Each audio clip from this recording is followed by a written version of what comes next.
And while I just get everything organized, multi-streaming, it's a big deal for me. So I just have to check that I'm in the right place for everything. Okay, looking good on Instagram. Just bear with me, the meditation's coming. I just have to check Facebook is up and running so that I can see who's coming along. One sec. Nearly there.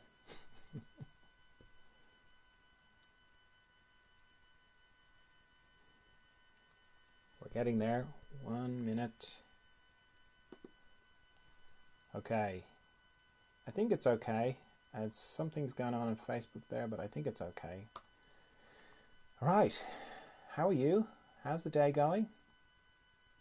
Good, I hope. It's all right if it's not, but I hope it's going well. Right, time for a bit of meditation. I meditate throughout the day. This is just the one I do on Facebook, Instagram, and YouTube. It's not a class, it's just a chance to meditate together. It's part of the further emergence work I do. I'll explain what that is when we're finished the meditation. But for now, yeah, we'll just get into it. As I say, it's not a class, so if you're familiar with meditation, that's brilliant. If you could just hang on for a minute while I explain what I do, just for the benefit of people who are new to meditation. Because there's always lots of different people sort of tuning in or watching this later on video, and there is a funny thing about meditation where it's almost like people feel embarrassed if they don't know how to do it. Like if they've read about it or heard about it and it's explained to them a little bit, they sort of almost feel like there's something wrong with them if they don't know how to do it. And I'm basing that on people saying to me quietly, what do you actually do? So this is just what I do. There's lots of different styles of meditation, but this is just what I do. For me, like, it starts with why I would meditate. I am trying to connect with the part of me that I connect to every night when I sleep. Not the dreaming bit. Dreaming is great and everything, but it's the bit after dreaming where I'm sort of dreaming and then I drop out the bottom of dreaming into deep dreamless sleep. I'm very interested in that place because it's quite a mysterious place, because I've no thoughts there, I've no memory of being there, I've got no body when I'm there. Everything that I think is important just is gone. Including me, like, I cease to exist in the way that I normally register my existence, which sounds terrible. Like, it sounds like death. And yet I love going to sleep, and when I wake up in the morning I feel refreshed. So some part of me knows that that is a good place, and that's the place I want to go to when I meditate. I just want to do it consciously. So if you're new to meditation, straight away it's very important to sit up. Don't try and meditate when you're lying down, or don't try and do this when you're lying down, because if you're not used to meditation and you lie down, you close your eyes, your body will just go, oh, okay, it's time for sleep, I think, and it will just go asleep. So you'll either go asleep or you'll battle sleep, either of which is just, disturbing and not, kind of counter to the whole meditation thing. So yeah, sit up. You don't have to sit in the lotus position or anything like that. Equally though, don't sit in a comfy chair because you will, probably fall asleep. So yeah, just sit in a reasonably uncomfortable chair, or sit in lotus position if you're comfortable doing that. So as I say, there's no thoughts there in this place. My mind can't seem to go there, so I have to figure out a way to get beyond my mind, or to sort of part the curtains in my mind to get to this place, the place that you read about when you read about meditation: calm, still, peaceful, possibly eternal, that kind of place. So what I do is I make an arrangement with my mind. I say, hey, can you just stop thinking for the next 15 minutes, please, because I want to do some meditation. Now at this stage my mind knows the drill and it's quite on board with the whole idea, so that's fine. It wasn't always like that. There used to be more resistance, but I've been meditating for 30 years, so it's like, at this stage it's like, fine, meditation. Because from my mind's point of view, it kind of has to wait outside the gates of wherever I go a little bit. So stopping thinking is relatively easy, because regardless of what I'm thinking about, the structure of my thoughts are basically pictures and sound. So if I turn off the pictures and turn off the sound, that's it, I'm not thinking. And as soon as I do that, I'm into the practice of meditation. And the practice of meditation kind of runs parallel with and is intertwined with the intention of meditation. So the intention of my meditation is to go to this beautiful, mysterious, calm, still, mindful, well, the mindless place. And then the practice of meditation starts when I, turn off the pictures and I turn off the sound. And then how it goes is a little bit of time will pass. I'll discover I'm thinking again. So I'm like, oh, I'm thinking, right? Turn off the pictures, turn off the sound, to bring myself back to not thinking. Then a little bit of time will pass and I'll discover I'm thinking again. Like, oh, I'm thinking again. So turn off the pictures, turn off the sound, bring myself back to not thinking. And then a little bit of time will pass and I'll discover I'm thinking again, and so on, so on. Now I'm alerting you to that because it's very easy to get the idea that with meditation that if your mind is like a lake, there shouldn't be a ripple of thought on it, which isn't the case. It goes back and forth between the two. Sometimes you're in this beautiful still place. Other times you discover that you're thinking. So just every time you realize that you're thinking, just bring yourself back to meditation. Bring yourself back to not thinking. Turn off the pictures, turn off the sound. And it doesn't matter how many times you have to do that. Because I've had people say things to me like, no, I tried meditation, not for me. I've got a very busy mind. I'm just not a meditating kind of person. Which is a shame, because I think it comes from that idea that you shouldn't be thinking at all, which is not true. It's not that you want to be thinking, but you just want to keep bringing yourself back every time you discover you're thinking. And that's very powerful, because every time you do that, you're indirectly saying to yourself, you remember that thought you were thinking about that you thought was really important and you thought it was you and you just made disappear? Well, that wasn't you. You're something else. You're not your thoughts. You're something else. That's very powerful. So if you're thinking a lot, that's fine. Don't stress it, and don't add to your thinking by thinking that you're not very good at meditation. Just every time you discover that you're thinking, bring yourself back to not thinking. Now, while all that's going on, I'm also letting go of any tension that I have in my body, wherever I find it. Or put another way, I'm becoming more conscious of my body. So I have a system for that, because it's too vague when I have my eyes closed. Too vague and soupy in there. So I scan my body from my head down to my feet, back up again, very slowly, very gently. Anywhere I find tension, I let it go. And I use my out breath to let it go, because it's natural to just breathe it away. But it's also a good way to remember to breathe, because it's quite easy to forget to breathe or hold your breath during meditation. Also, as I'm scanning my body, I'm paying particular attention to any of the structures in my body that go across my body or transverse, because mostly my body kind of runs head to toe, but any structures that go across my body have a tendency to accumulate tension more than the other areas. I kind of think of it like a log going across a stream. Picks up the twigs and the branches and anything that's coming down the stream. Except in my body, it's tension. So I'm checking my eyes particularly, my jaw, my tongue, base of my neck, my shoulder girdle, all my joints, because they're all transverse as well. So my shoulders, elbows, wrists, fingers, my heart area, my respiratory diaphragm, my intestines, my pelvic floor, my hips, my knees, my ankles, and my feet.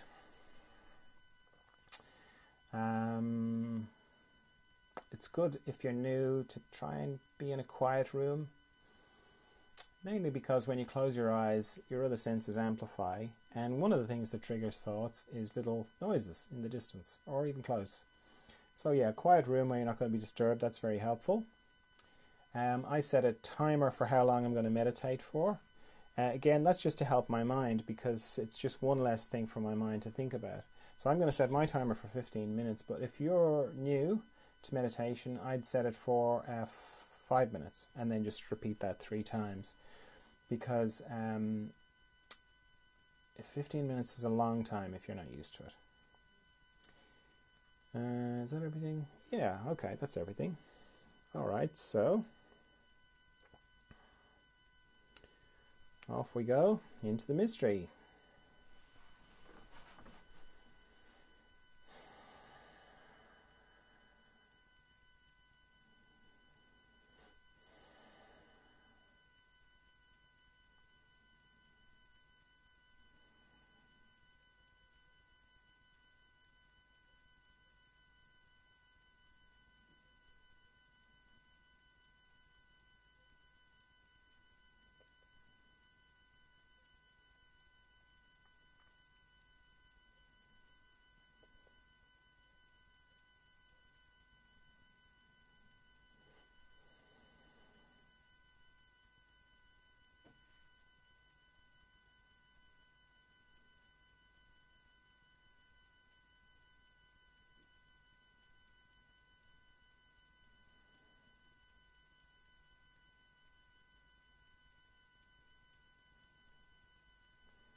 Okay, if you feel like you've gone very deeply inside yourself, then take a minute to come back before you open your eyes. Or if you feel like you can hold the inner space and the outer space at the same time, then just open your eyes. When you do that, you may feel like you lose it, in which case just close your eyes again. Oh, there it is again, yeah, and then open them again. And you can kind of open and close your eyes and go back and forth. So as I said at the beginning, this meditation, or these meditations, are part of the further emergence work I do. Further emergence is to do with growth, inner growth.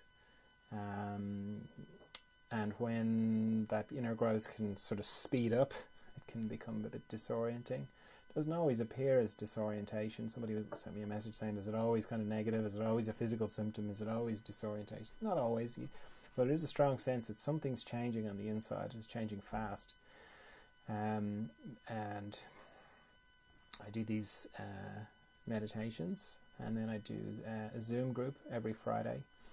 And that's a chance to sort of have a sense of community, because sometimes when you're going through an inner growth spurt on the inside, it can feel very much like your life changes, or you change, but your life just seems unrecognizable or different, or you feel out of place.